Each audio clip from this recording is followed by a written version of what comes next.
એટલે આ દશા માનાથી વર્તો કરીને ઘરેથી દશા બેહાડવાની પ્રથા છે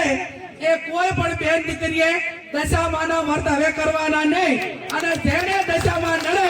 એ બધા માને મારે એ મેલતી દો હું એકલી ગાડી ફેરવું છું દશામાં મારા ભેગા ગાડી ભરશે અને નડે તો મને નડે તમને કોણ નડશે નહીં બરોબર ને પછી આ ભુવાનું ને એનું રહ્યું ને એ કંટ્રોલ બારું છે પણ મહેરબાની કરીને કોઈ ભુવામાં ફસાતા નહીં તમારું જે કર્મ છે એનું એ છે અગત્યનું છે જેવું કર્મ કરશો એવું ભોગવશો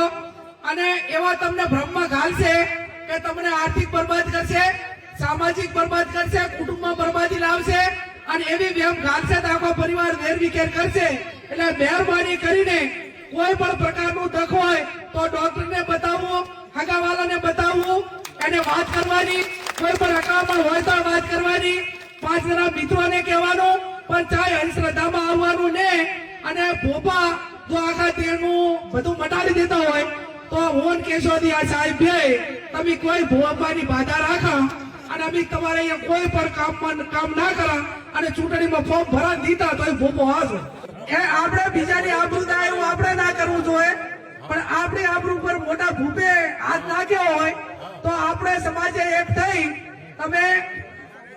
આ બાબતમાં હું એટલું કહું અત્યારે બધા છે